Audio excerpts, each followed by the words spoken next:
Glory to Jesus Christ. Well, believe it or not, here we are at the middle of Lent. You've made it to halfway. You're at the halfway line. And if you don't know by now that you need healing, you'll never will. So today the church gives us this wonderful, joyful feast of the Holy Cross. We learn, I think, through Lent that we can't really, at least according to our own fallen human nature, we can't even live the Christian life, let alone make a good job of it. And so we need what the cross offers us. We need the love that it symbolizes. We need the healing that it promises. And it's a very joyful feast that the church gives to us. The hymns of the church are all about joy today. And that's why we wear a light red vestment. Because the cross, this instrument of horrible execution and suffering, is the cause of our salvation. It's the cause of our healing.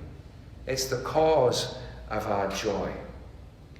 And the cross reaches into everyone's life without exception. And you'll find the cross where suffering and love intersect. You'll find the cross where self-sacrifice, where burdens borne for other people, where forgiveness, where hurt, where all those things meet, you'll find the cross. And the cross has the power to touch each one of us in our most wounded part, in the most tender part of our heart. It's very difficult to deal with suffering, either as an individual or indeed as a human race. How do we understand suffering that seems to be senseless? How can we find God when there seems to be no rhyme or reason to the suffering of innocent people? Or when good people experience tragedy and experience pain? Without Christ on the cross, we have no answer to suffering. We have no question. We have no answer to the question of why do bad things happen to good people. And yet at the cross, we see God himself, not merely a human being, but God himself who chose this somehow, ridiculously, against any sense, who chose to give himself on the cross for you and for me, so that in the worst suffering imaginable, and in the worst suffering of each of our lives, Christ can continue to say, as he did in the gospel, I am with you always. Even to the end of the age, I am with you always. And the cross is the utter exemplification of Christ being with us. Not just when we're celebrating a wonderful feast, not just at Pascha, not just for a wedding, but when we're serving a funeral, when we're in pain, when we face death. He's still there on his cross and our cross, saying, do not be afraid, I am with you, I have conquered death, and one day you and me will rise again.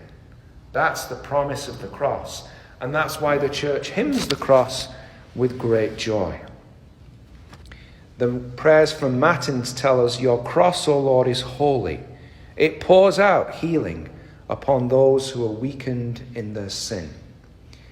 The cross is the wood that blossoms forth life. It is a fountain flowing with grace.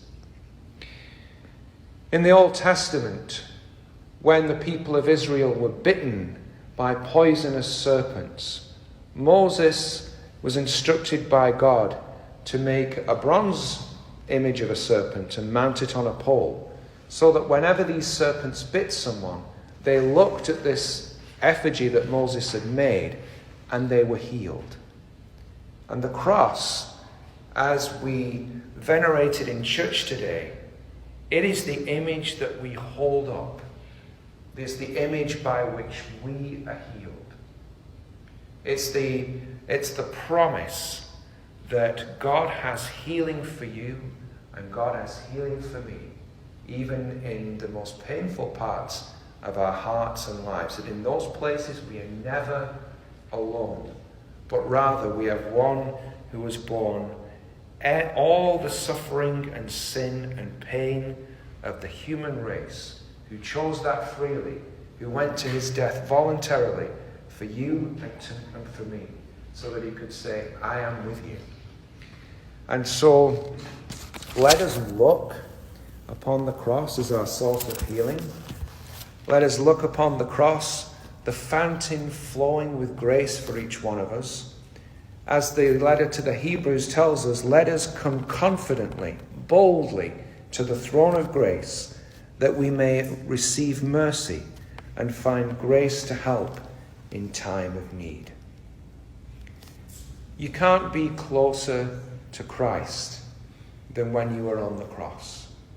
There's no place closer to him than when in some small way you too are sharing in his sufferings. Maybe it's not a question of martyrdom. Your suffering is not something that you have chosen. Maybe rather your suffering is something you would gladly be done with, gladly be rid of. But nonetheless, you suffer. You are so close to him. And like his suffering pours out this fountain of grace and healing, so too your suffering is not meaningless, whatever it is. But however you suffer, God can bring grace and healing out of that, somehow, mysteriously, not only for you, but for the people for whom you pray. However you suffer, yes, pray for healing, but also pray that your suffering may help you and may help other people. Come boldly to the throne of grace to receive mercy and find grace to help in time of need.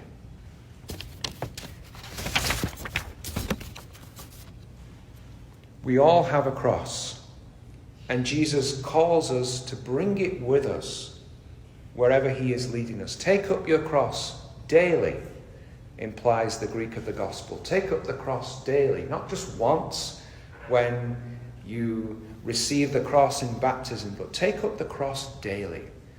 Don't let the cross be a block. It's something that you bring with you on your journey. It's like we are journeying, all of us, to the resurrection. So if I'm suffering today, I'm going to bring my suffering with me to the resurrection. If I'm in pain today, I'm going to bring my pain with me to the resurrection. I'm not going to let it stop me following the one who loved me and gave his life for me. St. Paul says, I have been crucified with Christ, and the life I live now is not my own life. It is Christ who is living in me.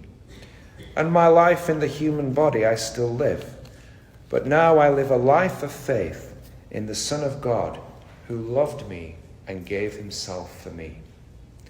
And if you are ever unsure about how God feels about you, look at Christ on the cross, who loved you and gave himself for you. So as we venerate the cross today, we have a relic of the true cross, of the very wood that Jesus died upon. I found it along with its certificate in a closet in the hospital where I work. Couldn't believe it. There is a relic of the true cross hidden away. So as we bow before the wood of the cross that allows us to crush the head of the invisible enemy, says the Vesper prayers, today let us actually kiss the wood of that cross that Jesus hung upon. This is a certified relic, and so we have the Church's promise that this is real. And historically, it's most likely that most relics of the true cross were stolen by supposedly Catholic crusaders during the sack of Constantinople in the year 1204 and brought back and sold. Terrible, terrible business which resulted in the destruction of shrines and churches and great sacrilege.